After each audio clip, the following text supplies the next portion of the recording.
আপনারা বৃহস্পতিবার দিনটা মানেন তো? আপনার বৃহস্পতিবার দিনটা মানেন, কিন্তু একটা দিন মানবেন যদি পারেন। শনির দশা কোনোদিন আপনাকে, শনির কুদৃষ্টি থাকবে না। শনিবার দিন যদি নিরামিষ খেতে পারেন তাহলে আপনার সবচাইতে ভালো। এইবার বলে দিই, শনিবার দিন আর একটা কাজ করলে আপনার শনির দশা চিরকাল ঘুচে যাবে। এখনই বলে দেবো। যদি আপনি শনিবার দিন সকালবেলায় ঘুম থেকে উঠে স্নান করে অশ্বত্থ গাছের নিচে জল দিতে পারেন, একবারে মোক্ষম কাজ।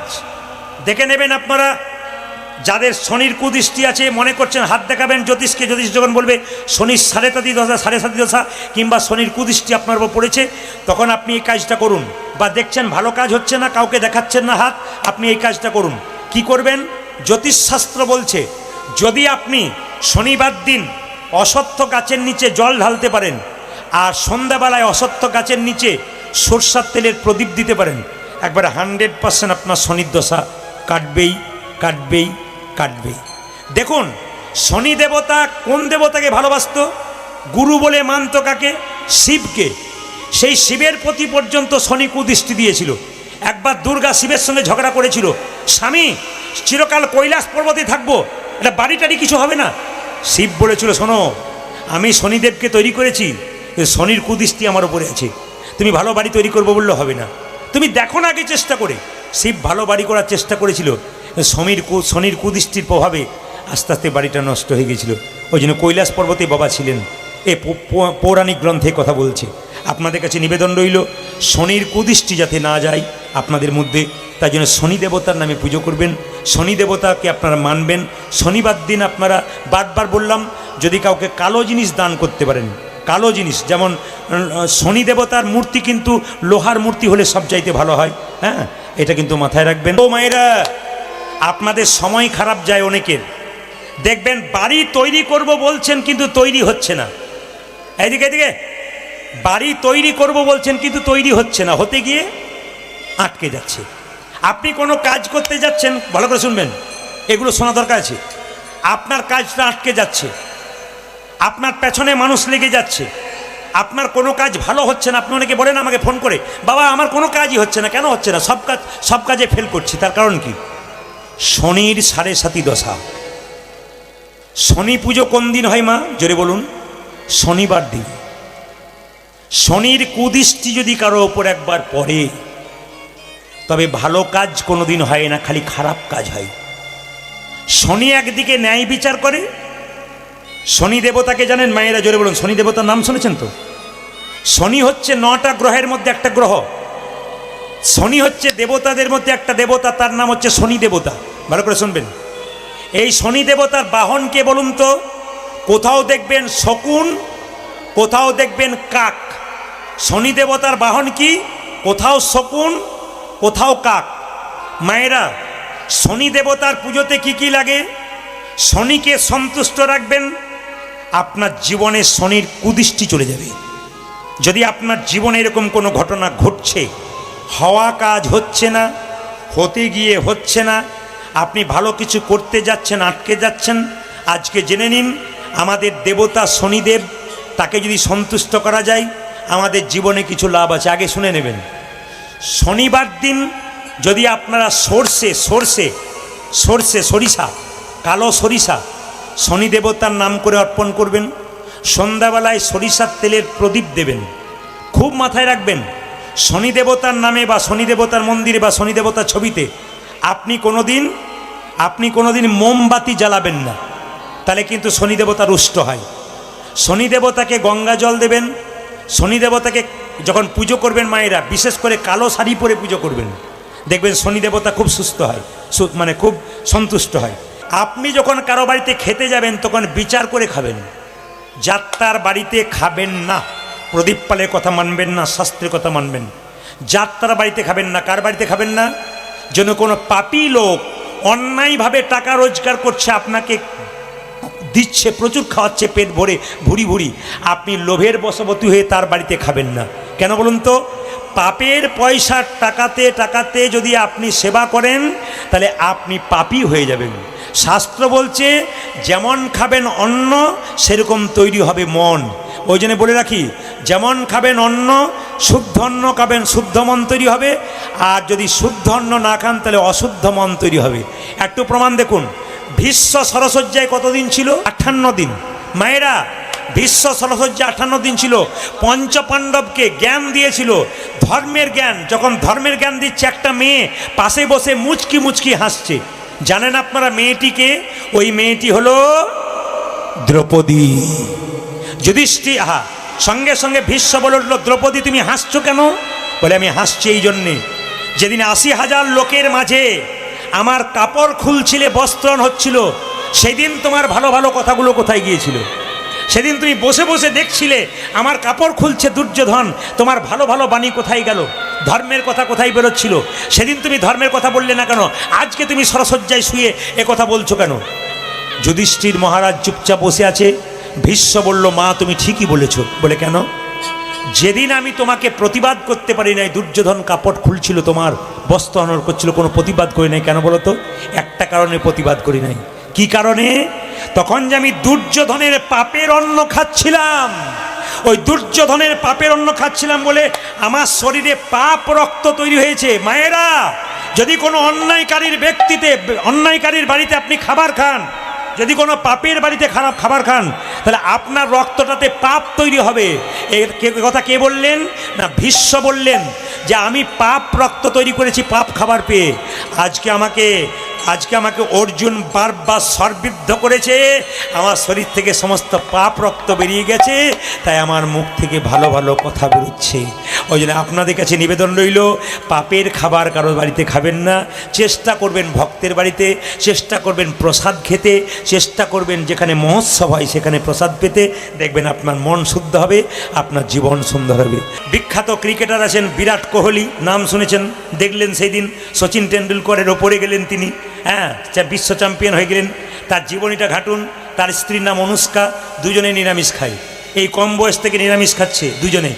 এত হাতের জোর, অন্য লোক 6 মারতে পারছে না, 6 পর 6 মারছে। আমাদের যিনি ক্যাপ্টেন, তার নাম হচ্ছে রোহিত শর্মা। খবর নেবেন আপনারা, রোহিত শর্মা নিরামিষ খায়। আপনি বড় বড় অ্যাপেলো চেন্নাইয়ে ডাক্তার দেখাতে যান, একবার অ্যাপেলো চেন্নাইয়ে ডাক্তার দেখাতে যান, দেখবেন বড় বড় ডাক্তাররা কেউ আমিষ খায় না, সব নিরামিষ খায়। তারা জানে আমিষ হলো রোগের ঘর, নিরামিষ হলো সুন্দর ঘর। আমি ওখানে গিয়েছিলাম চেন্নাই, তো বলছে বাঙালি খালি ভুরি ভুরি ভোজন করছে আর এখানে সে চিকিৎসা করাচ্ছে। আরে বাবা, এই জায়গাটা ঠিক রাখুন। ওখানকার ডাক্তাররা বারবার বলে, ওখানকার ডাক্তাররা যে নিয়মগুলো পালন করে ওনাদের কাছে শিখতে হবে। ওনাদের টেবিলের মধ্যে কৃষ্ণের ছবি পাওয়া যায়, যারা খ্রিস্টান ডাক্তার তাদের যীশু খ্রিস্টের ছবি পাওয়া যায়। আপনাদের কাছে নিবেদন রইল, আপনারা সকলে মিলে নিরামিষ সেবা করবেন, সুস্থ থাকবেন যদি পারেন। যদি না পারেন তো সপ্তাহে 2-3 দিন, বিশেষ করে বৃহস্পতিবার দিন, শনিবার দিন খুব মাথায় রাখবেন, বাড়িতে যেন নিরামিষ হয়। অমাবস্যার দিন, পূর্ণিমার দিন বাড়িতে নিরামিষ হয়। একাদশীর দিন যদি কেউ একাদশী পালন না করতে পারেন, সেদিন আপনারা কি করবেন? নিরামিষ খাবেন। মায়েরা, বাবারা, যদি পারেন প্রদীপ পালের নিবেদন রইল। শরীরকে সুস্থ রাখতে বিজ্ঞান বলছে প্রত্যেক দিন কাজ করছে একটা মেশিন, সপ্তাহে রেস্ট দিতে হয়। এই পেটটা প্রত্যেক দিন পরিশ্রম করছে, হজম করছে, একদিন রেস্ট দিন, দেখবেন আপনার শরীর দীর্ঘায়ু লাভ করবে। সবাই লক্ষ্য করুন, যে এখানে বসে আছেন, একাদশীর দিনে আপনারা কী কী খাবেন, কী কী খাবেন না। মায়েরা, একাদশীর দিনে পঞ্চশস্য খাবেন না। চাল, গম, ধান, ডাল, সরিষার তেল মাখবেন না, সরিষার তেল খাবেন না।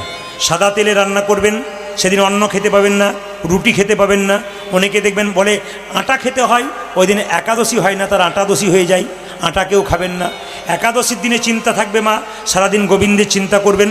যদি পারেন নির্জলা একাদশী করবেন। নির্জলা একাদশী সবচাইতে ভালো। যদি শরীরে না কোলায় তাহলে আপনি এই একাদশী করতে পারেন। মধ্যম একাদশী কোনটা? না, যদি আপনি সেদিন ফলমূল খেতে পারেন, একটু দুধ খেতে পারেন, একটু আপনি ঘি দিয়ে সবজি তৈরি করতে পারেন, লবণ দেবেন, কিন্তু সন্দক লবণ দেবেন, এমনি লবণ দেবেন না। একাদশীর আগের দিনে, মানে ধরুন কালকে একাদশী, আজকে কিন্তু আপনাকে ব্রাশ করে নিতে হবে, কারণ পেস্টের মধ্যে লবণ থাকে, সেই লবণযুক্ত পেস্ট আপনার কিন্তু একাদশী ভেঙে দেয়। এবং জিভ ঝুলে নিতে হয় রাত্রিবেলায়, পরের দিন জিভ ঝুলতে নাই আর দাঁতন করতে নেই। কেন বলুন তো? জিভ ঝুলতে গিয়ে রক্ত বেরিয়ে গেলে আপনার একাদশী হবে না। একাদশী দিনে সবজি কাটবেন, কিন্তু আঙুল কেটে গেলে আপনার একাদশী হবে না, রক্ত বেরিয়ে গেলে একাদশী হয় না। ওই জন্য একাদশীর দিনে কী করবেন মা? বিছানায় শোবেন না, একটা কম্বল পাতবেন, শুদ্ধ বস্ত্র পরবেন, সেদিন শুদ্ধ চিন্তা করবেন। একাদশী মানে শুধু না খাওয়া নয়, একাদশী মানে সেদিন শর্ত, ভালো কথা বলবো, খারাপ কথা বলবো না, ভালো জিনিস দেখব, খারাপ জিনিস দেখব না। একাদশী করলে আপনার দেহ মন শুদ্ধ থাকবে, আপনার শরীর রেস্ট হবে। বলছে একাদশী করলে সমস্ত তীর্থের ফল সেখানে লাভ করা যায়। একাদশীটি কে মা, ছেলে না মেয়ে? জোরে বলুন, একাদশী মেয়ে না ছেলে? একাদশী মেয়ে। তাই আপনাদের কাছে নিবেদন রইল, একাদশীকে কেউ যদি আশ্রয় করতে পারে তার জীবন সফল হয়। যদি বাড়িতে স্বামী না করতে পারে, স্ত্রী করবেন, আপনি করলে উনি পেয়ে যাবেন, আস্তে আস্তে উনিও ধরবেন। বাড়ির সবাই যদি করতে পারেন খুব ভালো। একাদশীর দিনে একদিন আমি মালদা জেলায় গিয়েছিলাম, যার বাড়িতে একাদশী হচ্ছে, বলছে বাবা আজকে একাদশী হবে? বলে হ্যাঁ হবে।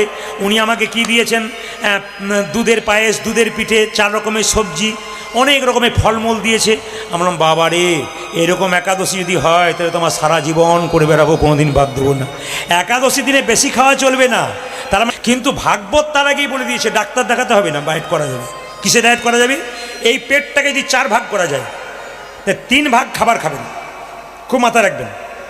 3 ভাগ খাবার, না না, এই পেটটা যদি 4 ভাগ করা যায়, 2 ভাগ খাবার খাবেন, অর্ধেক, আর অর্ধেক জল খাবেন, অর্ধেকটা ফাঁকা রাখবেন। সেই শরীরে জীবনে রোগ হবে না। যত রোগ আসে কোনখান থেকে? এই জায়গা থেকে। যত আপনি উল্টো পাল্টা খাবেন, এইখান থেকে তৈরি হবে 1000 রকমের রোগ। ওই জন্য আপনাদের কাছে নিবেদন রইল, যদি নিরামিষ খেতে পারেন সবচাইতে ভালো।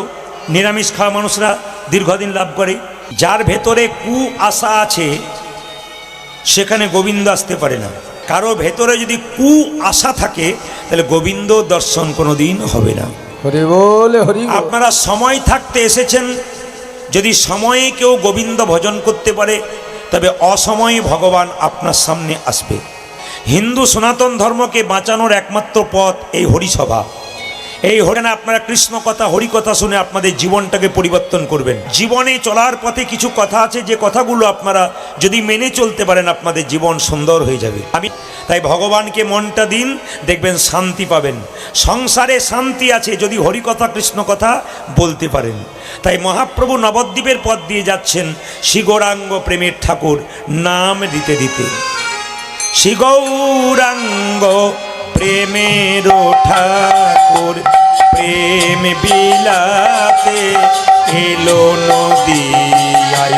যেদিন আপনারা বাড়িতে রং খেলা করেন, যেদিন আপনারা ফাগ খেলা করেন, সেই দোল পূর্ণিমার দিনে মহাপ্রভু এসেছিলেন। কিন্তু দুর্ভাগ্য আমাদের, আমরা সংসারে নানা রকম কাজে মাতামাতি থাকি। দোল পূর্ণিমার দিনে মাংসর দোকানে, মাছের দোকানে ভিড় দেখবেন। রং খেলা মানে আমাদের মনে ঢুকে গেছে সেদিন বাড়িতে একটু মাছ মাংস আনতে হবে, আত্মীয় স্বজন আসবে, একটু আনন্দ করে খেতে হবে। কিন্তু সবচাইতে দুঃখের ব্যাপার, ওই দিন স্বয়ং মহাপ্রভু আমাদের মর্তধামে এসেছেন। সবচাইতে লজ্জার ব্যাপার, আমরা মহাপ্রভুকে চিনলাম না। হ্যাঁ, আমরা সেই দিন মাছ মাংস এনে বাড়িতে খেলাম। কিছু কিছু দিন আছে মায়েরা, সেই দিনগুলোকে মানতে হয়। জীবনে সারাটা জীবন যদি না মানতে পারেন, বিশেষ বিশেষ দিনগুলোকে আপনাদের মানতে হবে। বিশেষ করে দোল পূর্ণিমার দিনে, অমাবস্যা পূর্ণিমার দিনে বাড়িতে আমিষ আহার করতে নাই। অমাবস্যার দিনে যদি কোনো বাড়িতে নিরামিষ আহার হয় তবে দেখবেন সেই বাড়ির মানুষ বহুদিন সুস্থ শরীরে বাঁচতে পারে। এ আমরা বলি নাই, আয়ুর্বেদ শাস্ত্র বলছে। এ শুধু তাই নয়, বিজ্ঞান বলছে। এ শুধু তাই নয়, শাস্ত্র একই কথা বলছে। আমরা আজকে মানি না, অনাচার করছি, অত্যাচার করছি বলে আমাদের জীবনগুলো ছোট হয়ে যাচ্ছে, আমাদের চলার পথগুলো খুব ছোট হয়ে যাচ্ছে। তাই যদি দীর্ঘ জীবন লাভ করে সুস্থ শরীরে বাঁচতে চান, নিজের কর্ম করতে চান, তবে আধ্যাত্মিক জীবন যাপন করুন, দেখবেন জীবন সুন্দর হবে। ভগবানের আশীর্বাদ, সাধুগুরু বৈষ্ণবের আশীর্বাদ না হলে যে পথেই থাকুন না কেন দীর্ঘ লাভ করতে পারবেন না, যদি গোবিন্দের কৃপা না থাকে। এই জন্য ভগবানের কৃপা পাওয়ার জন্যে আজকে মহাপ্রভু কি করলেন, আমাদের মতো অধম জীবকে হরিনাম দেবার জন্যে নিতাই চাঁদকে ডেকে বললেন, দাদা তুমি জীবের দ্বারে হরিনাম দাও, নয়নে দেখিবে জারি কৃষ্ণ নামে দেবে তারে।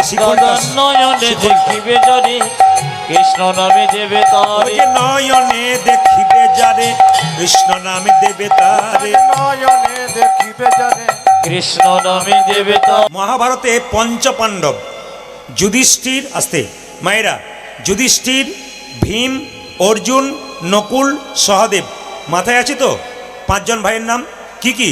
যুধিষ্ঠির, ভীম, অর্জুন, নকুল, সহদেব। তারা 5 জন বসে আছে। কৃষ্ণ বলছে, তোমরা 5 জন বসে আছো, কিছু জিজ্ঞেস করবে? তখন বড় ভাই যুধিষ্ঠির বলল, আমার একটা প্রশ্ন আছে, যে কলিযুগের মানুষ কেমন হবে? এখনই আপনারা জানতে পারবেন আমরা কেমন হব কলিযুগের মানুষ। আচ্ছা, অর্জুন ভীম প্রশ্ন করলো কলিযুগের সাধু কেমন হবে। অর্জুন প্রশ্ন করলো কলিযুগের মা বাবা কেমন হবে। আর সঙ্গে সঙ্গে নকুল প্রশ্ন করলো যে কলিযুগের ধর্ম কেমন হবে। আর সহদেব প্রশ্ন করলো কি এমন কর্ম করলে মানুষ পাপ করার পর উদ্ধার হয়ে যায়, একটু আমাকে বুঝিয়ে দিতে হবে। কৃষ্ণ বলল আজকে বলবো না, কালকে বলবো। একটু বলে যাই এদিকে, আজকে বলবো না, কালকে বলবো। তোমরা 5 জন 5টা রাস্তা দিয়ে যাও, দেখতে পাবে, যা যা দেখতে পাবে কাল সকালে এসে আমাকে বলবে। মায়েরা, এখন যুধিষ্ঠির এক পথে গেছে, ভীম এক পথে গেছে, অর্জুন এক পথে গেছে, নকুল এক পথে, সহদেব এক পথে। তো গাইতে গাইতে যাচ্ছে। কি গাইতে গাইতে যাচ্ছে? কৃষ্ণ নাম গাইতে গাইতে যাচ্ছে। কৃষ্ণ কেশব কৃষ্ণ কেশব কৃষ্ণ কেশব তাই নাম, রাম রাঘব রাম রাঘব রাম রাঘব রক্ষম। হরে কৃষ্ণ কৃষ্ণ কৃষ্ণ হরে হরে, হরে রাম রাম রাম হরে হরে। আমি কথাগুলো বলবো, আপনাদের মনে রাখতে হবে, একটু পরে জিজ্ঞেস করব। ভীম গিয়ে দেখলো রাস্তাতে একটা হাতি দাঁড়িয়ে আছে, কিন্তু আশ্চর্যের ব্যাপার, হাতির 4টে পা আছে, 2টো চোখ আছে, 2টো কান আছে, কিন্তু হাতির 2টো সুঁড় দেখতে পেল, 2টো মুখ। তা মনে মনে ভাবছে হাতি তো এমন দেখেছি, এমন তো হাতি দেখি না যার 2টো মুখ, এটা কেন দেখলাম? কৃষ্ণকে জিজ্ঞেস করব।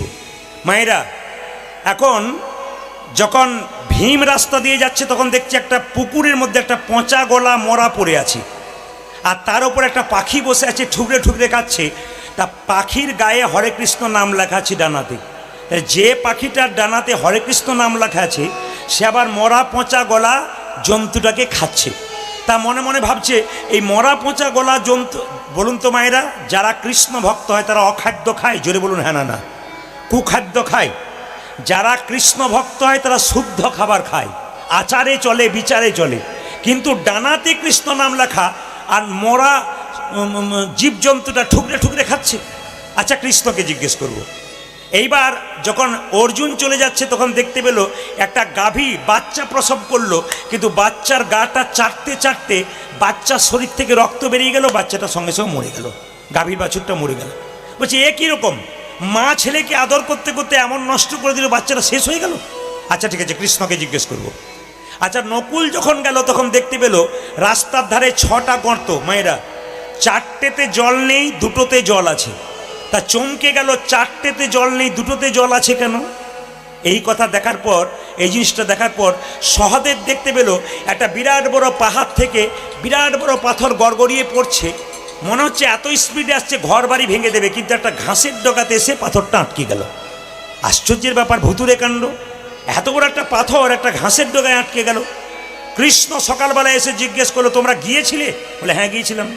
যুধিষ্ঠির মহারাজ বলছে আমি গিয়েছিলাম, দেখলাম একটা হাতি, তার 2টো সুঁড়। এ কেন দেখলাম? কৃষ্ণ বলল যুধিষ্ঠির তোমার প্রশ্ন কি ছিল? বলে কলিযুগের মানুষ কেমন হবে। ওই হাতিটার যেমন 2টো মুখ, কলিযুগের মানুষের 2টো মুখ হবে। অনেকে দেখছে তাহলে আমার 2টো মুখ হয়ে গেল। না না, সে 2টো মুখ নয়, একটা ভেতরে একটা বাইরে। আমি প্রমাণ দিয়ে দিই আপনাদেরকে। রামবাবু শ্যামবাবু বাজারে দেখা, রামবাবু শ্যামবাবুকে জিজ্ঞেস করছেন কেমন আছেন শ্যামবাবু? বলে খুব ভালো আছি। আপনার বাড়ির সব ভালো তো? শ্যামবাবু বলে হ্যাঁ সবাই ভালো। কিছুক্ষণ পরে রামবাবু যখন পেরিয়ে গেল তখন মনে মনে ভাবছে তুমি না মরা পর্যন্ত তোমার পাশের জায়গাটা আমার হচ্ছে না, তুমি কবে মরবে। তার মানে কি, বাইরে একরকম আর ভেতরে একরকম। মাগো, কিছুদিন সাধনা করলে ভগবানকে চেনা যায়, কিন্তু মানুষ চেনা খুব দায়। একই ছাতের নিচে একই ছপ্পর খাটে 2 জন শুয়ে আছে, স্বামী স্ত্রী, কে যে কতখানি কার এও বোঝা দেয়। এ ওদিকে মুখ করে শুই, এদিকে মুখ করে শুই, কে যে কার কথা ভাবে একবার তো গোবিন্দ ছাড়া কেউ জানে না। তাহলে এখন কথা হচ্ছে জেনে নেবেন, এ কিন্তু একবারে বাস্তব কথা, যতগুলো শাস্ত্রের সঙ্গে বলছি আচ্ছা ভীম তুমি মাথা খারাপ করো না, তোমার প্রশ্নের উত্তর দেবো। বলে কি কি দেখেছো? বলে আমার প্রশ্ন ছিল কলিযুগের সাধু কেমন হবে। বলছে শুনে নাও, তুমি কি দেখেছো? দেখলাম ডানায় কৃষ্ণ নাম লেখা, কিন্তু পাখিটা বসে বসে একটা মরা জন্তুকে ঠুকরে ঠুকরে খাচ্ছে। কেন?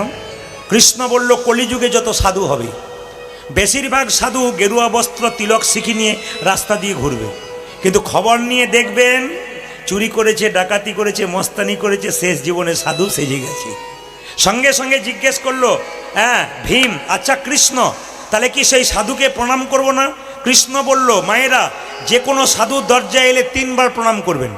এখন মনে মনে ভাবছেন প্রণাম কেন করব, চুরি ডাকাতি করে এসছে? না, সাধুকে প্রণাম নয়। কাকে প্রণাম করবেন? সাধু বাবা যে গেরুয়া বস্ত্র পরেছে ওটা ত্যাগের প্রতীক, সাধু বাবাকে নয়, ত্যাগের প্রতীক গেরুয়া বস্ত্রকে প্রণাম করুন।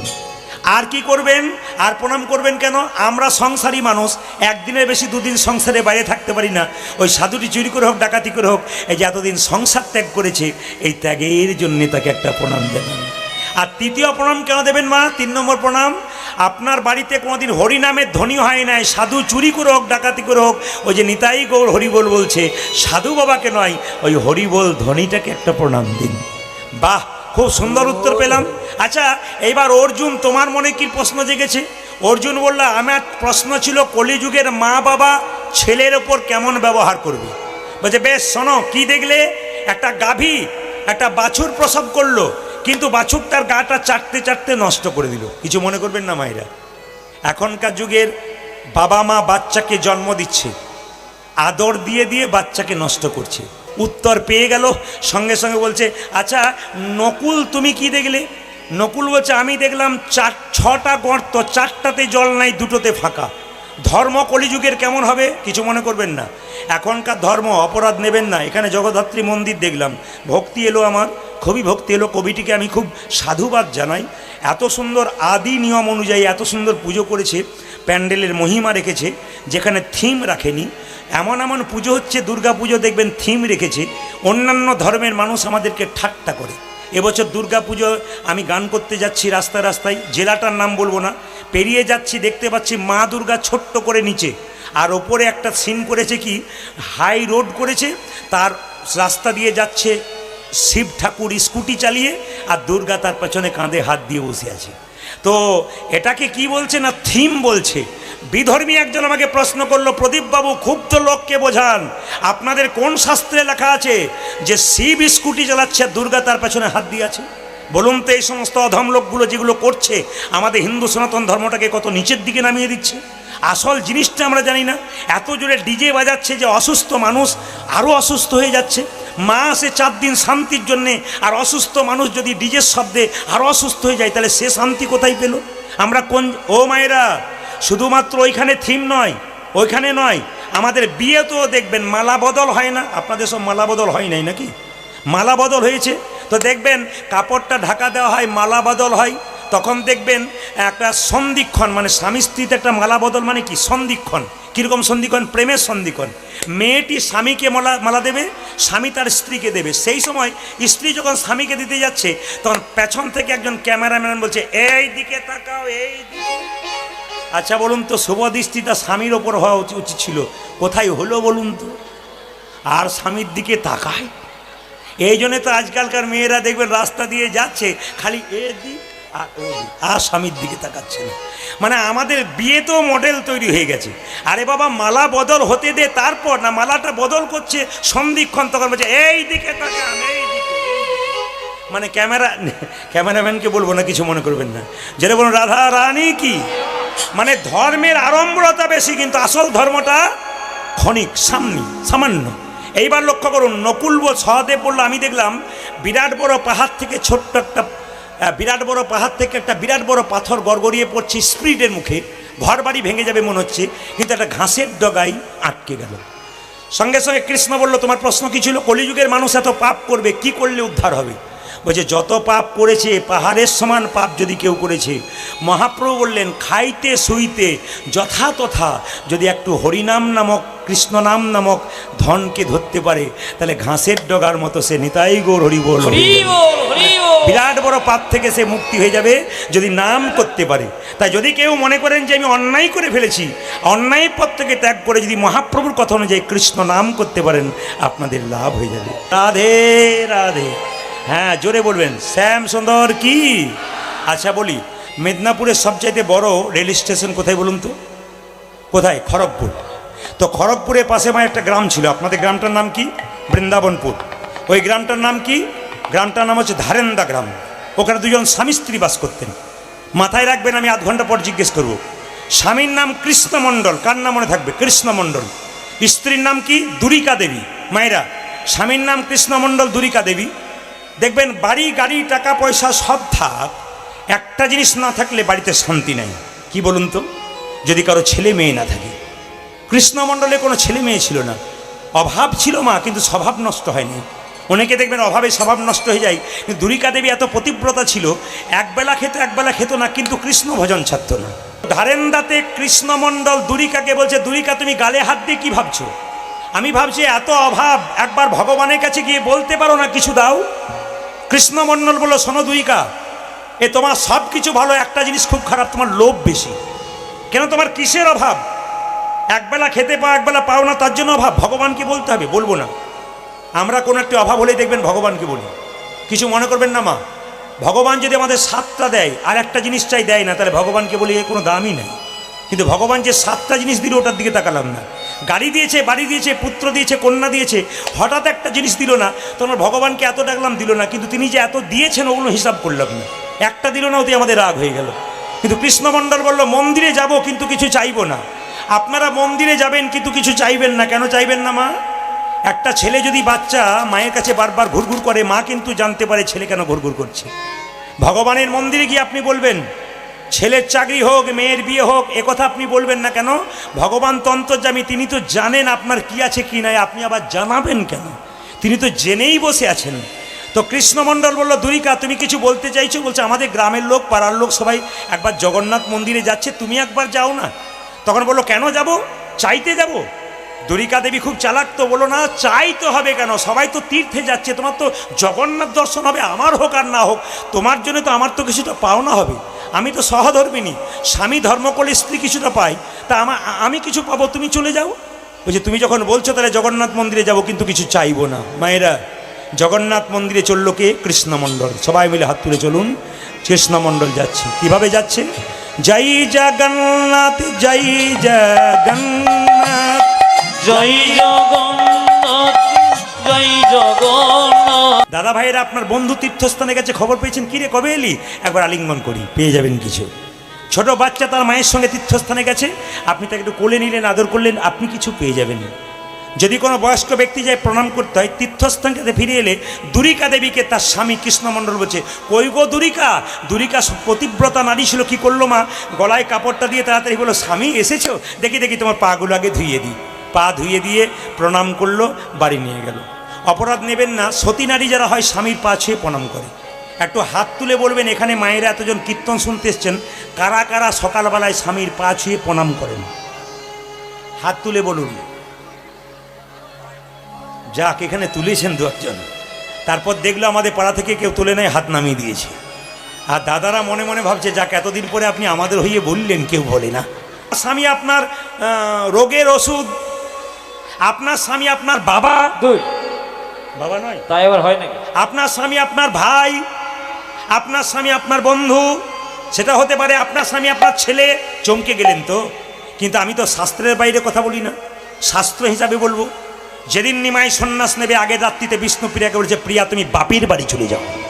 বিষ্ণুপ্রিয়া বলেছিল, স্বামী আমি বাপের বাড়ি যাবো কেন?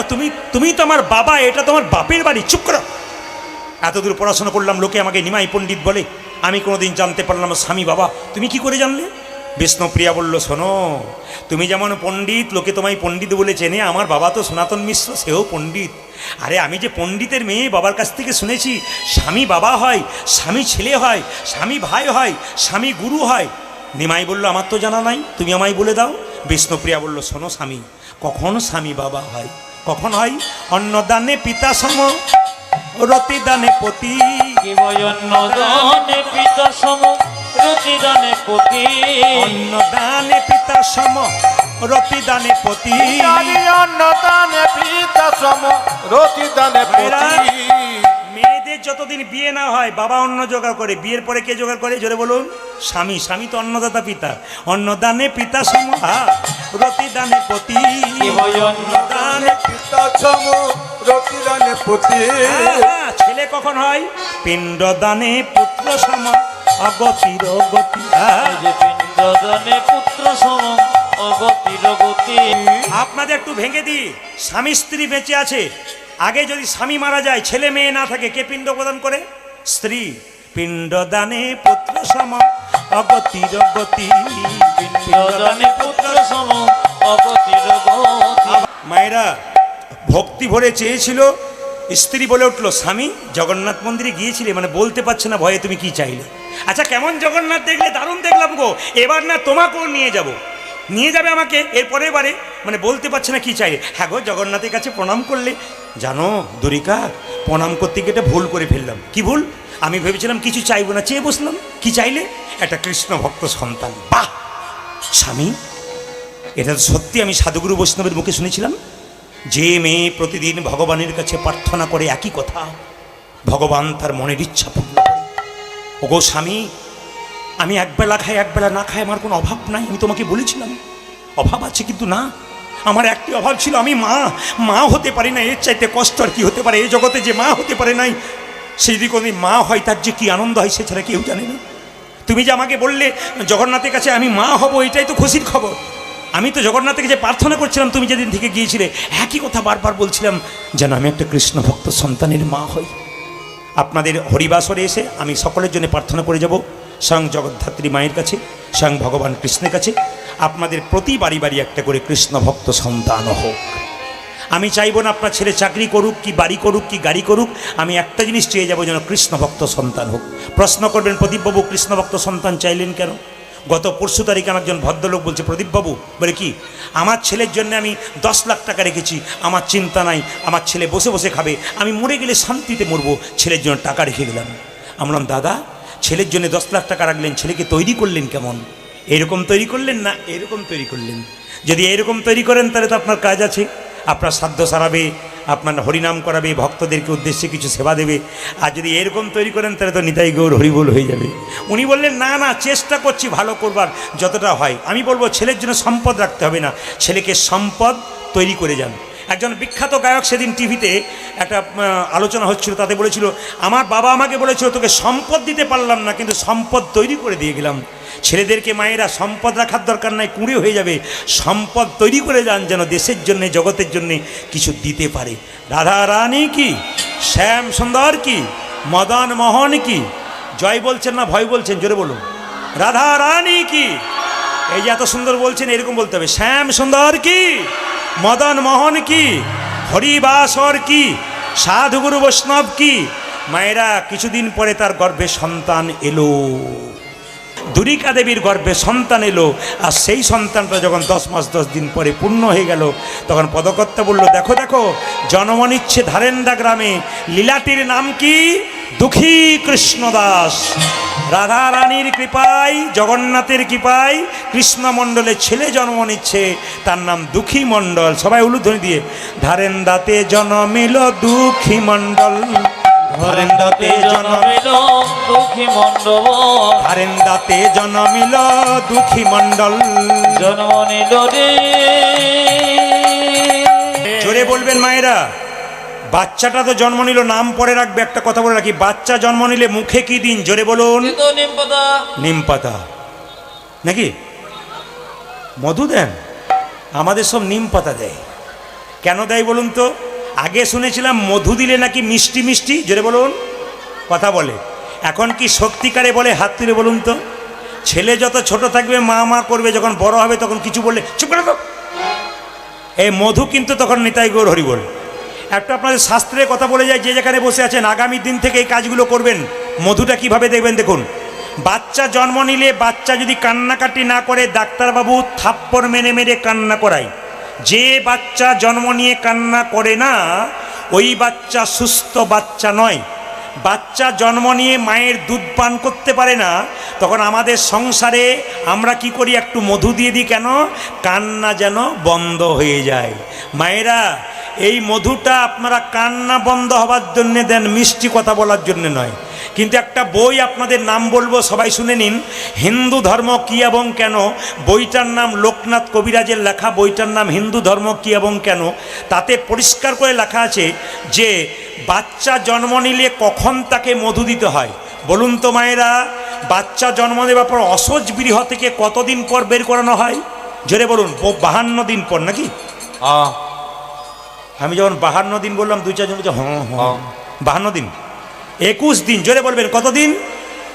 21 দিন পর বাচ্চাকে গৃহ থেকে বের করে স্নান করিয়ে মন্দিরে শুইয়ে দিয়ে কেউ যদি মুখে মধু দিয়ে ভগবানের কাছে প্রার্থনা করতে পারে, হে প্রভু আমার ছেলে যেন মিষ্টি মিষ্টি কথা বলে, আমি আপনাদের এখানে গ্যারান্টি দিয়ে গেলাম আগামীতে যদি আপনার বাচ্চা জন্ম নেবার পর 21 দিন পর শাস্ত্র অনুযায়ী যদি কেউ মুখে মধু দিতে পারে তার বাচ্চা নাকি মিষ্টি মিষ্টি কথা বলে। এটা কোন বইতে বলল? হিন্দু ধর্ম কি এবং কেন গভীর গৃহসূত্রকার মতে বলল। আর একটা মত বলল যে অন্নপ্রাশনের দিন যখন আপনারা পরমান্ন দেবেন তখন কিন্তু পরমান্ন দেবার আগে কেউ যদি মধু দিয়ে ভগবানের কাছে প্রার্থনা করতে পারে, প্রভু আমি মধু দিলাম কেন আমার ছেলে যেন মিষ্টি মিষ্টি কথা বলতে পারে, আপনার ছেলে মিষ্টি কথা বলবে। আগামী দিনে এই নিয়মগুলো পালন করুন, দেখুন আপনার কাজ হবে। তবে যখন বাচ্চা কাঁদবে তখন এই মধু দেবার আগে কি করবেন? 2 কানে কৃষ্ণ নাম শোনাবেন। মায়েরা 2 কানে শোনাইল মধুর হরিনাম। আজ 2 কানে শোনাইল মধুর হরিনাম। কৃষ্ণমণ্ডল এ ছেলে জন্ম নিয়েছে কান্নাকাটি করছে, মধুর ব্যবস্থা করতে পারোনি? আসলে মায়েরা এত অভাব বাড়িতে যে মধু কেনার পয়সা নেই, বলছে এক কাজ করি না, মধু নাই বা দিতে পারলাম, 2 কানে শোনাইল মধুর হরিনাম। আজ 2 কানে শোনাইল মধুর হরিনাম। 2 কানে শোনাইল মধুর হরিনাম। 2 কানে শোনাইল মধুর হরিনাম। হরিনামে শোনালো, হরিনামে শোনালো, হরিনামে শোনালো, হরিনামে শোনালো। সংসারের কথা শোনার আগে হরিনামে শোনালো। সংসারের কথা শোনার আগে হরিনামে শোনালো। এইবারে আপনারা সমস্যাতে পড়বেন, ছেলে মেয়ের নাম রাখা নিয়ে। আস্তে, ছেলের নাম রাখবেন কৃষ্ণ, বিষ্ণু, নারায়ণ। অজামিল চোর ছিল, ডাকাত ছিল, চরিত্রহীন, ছেলের নাম কি রেখেছিল মা? অজামিল নাম রেখেছিল নারায়ণ। একদিন তিনি স্বর্গে গেলেন। মায়েরা আপনাদের ছেলের নাম যদি ভগবানের নামের সঙ্গে রাখেন, আপনাদের ছেলের নাম যদি মহাপুরুষের নামের সঙ্গে রাখেন, আপনাদের ছেলের নাম মেয়ের নাম যদি দেবীর নামে রাখেন, তবে আপনার ছেলে মেয়ে কী হতে পারে? যত আপনি কৃষ্ণ নাম করবেন তত আপনার লাভ হবে। ধরুন ছেলের নাম কৃষ্ণ রেখেছেন, এখন 10 বার কৃষ্ণ বলে ডাকছেন, 2 বার যদি গাল দেন 8 বার তো কৃষ্ণ বলে ডাকবেন প্রেম করে।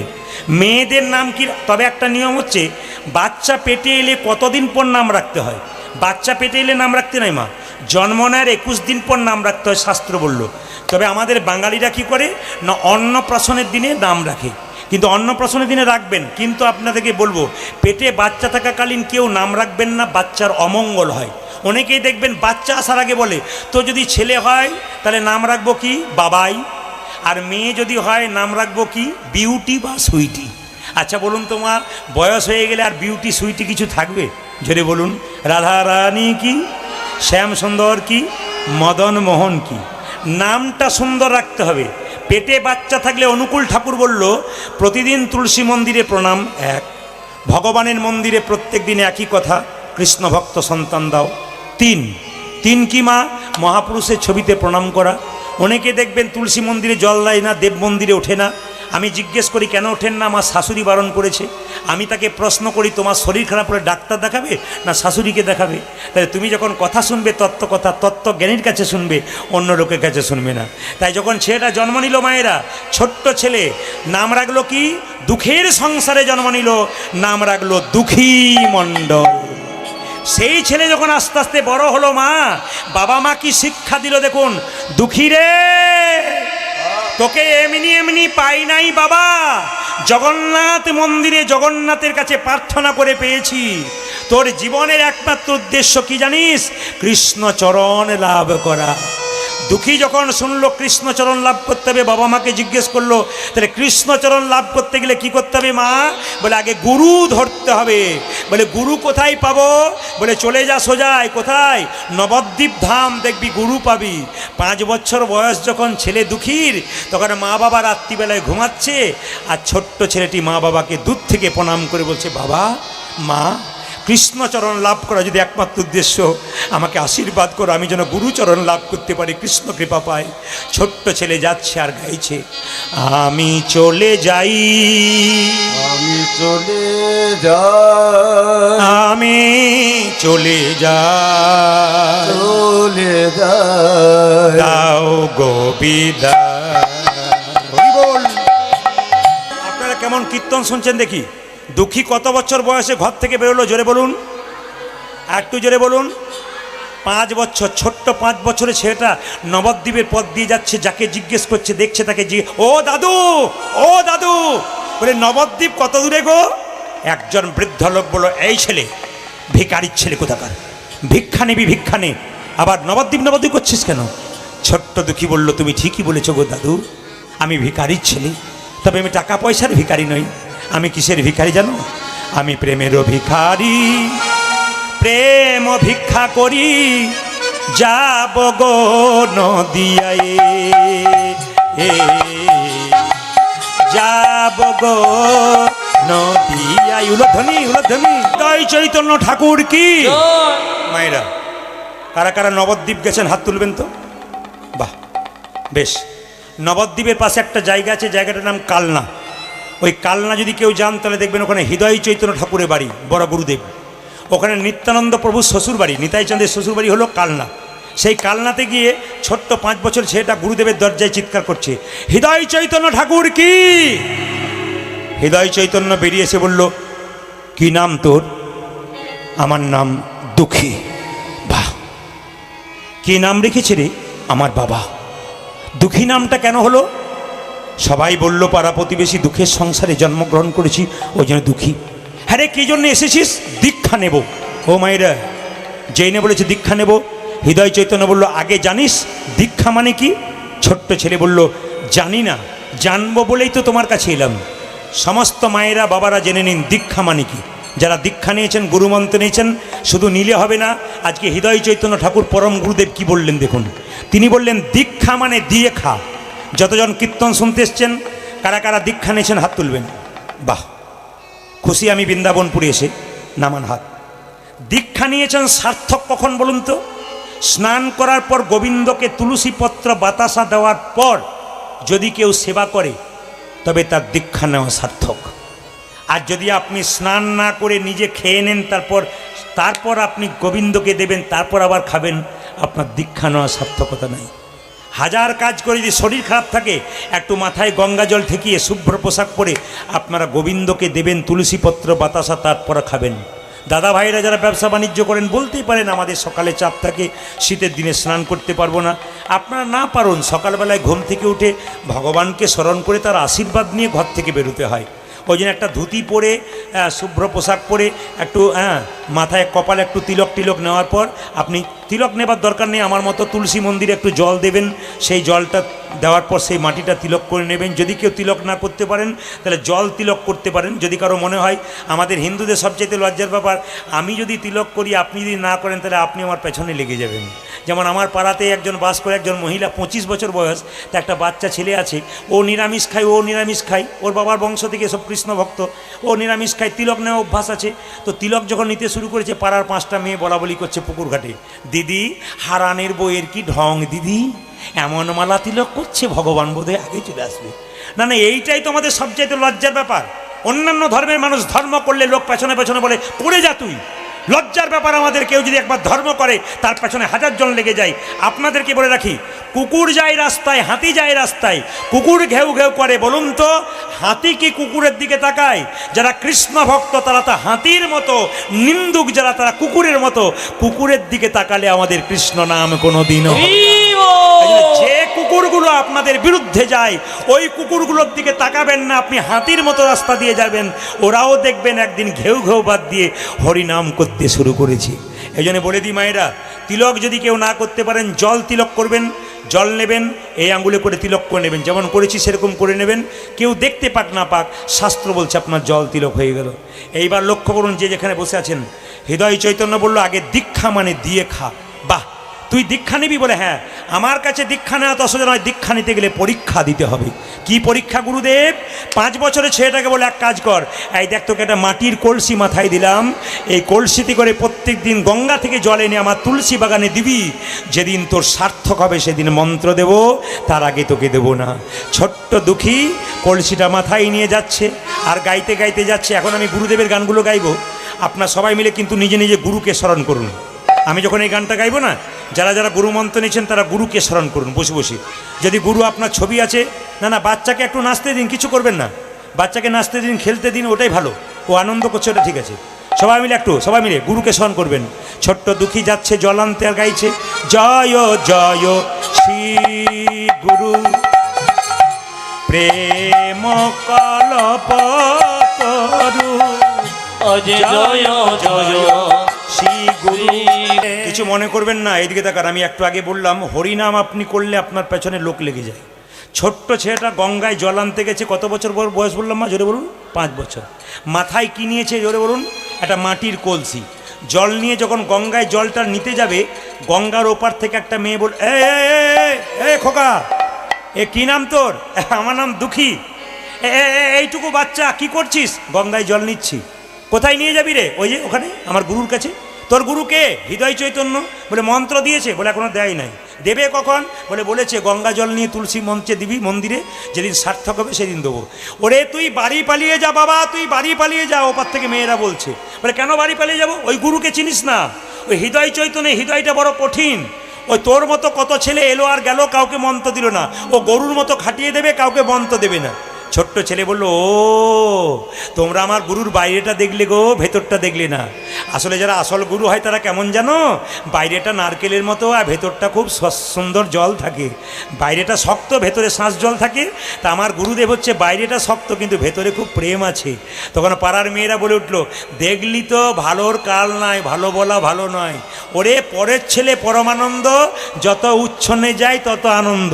এই বলে মেয়েরা চলে গেল। মায়েরা ছোট্ট দুঃখী প্রত্যেক দিন মাটির কলসি করে জল আনতে আনতে মাথাতে দগদগে ঘা হয়ে গেল, ঘষা লেগে দগদগে ঘা, ছোট ছোট পোকা। দুঃখী কি করলো? মাথায় পাকড়ি বেঁধে গুরুদেবের কাছে জল নিয়ে যাচ্ছে। আর যেতে যেতে মায়েরা টলতে টলতে যাচ্ছে। গুরু দেখছে কি আমাদের ছোট্ট দুঃখী মাথায় পাগড়ি বেঁধে এমন টলতে টলতে আসছে কেন? তাহলে কি কিছু হলো?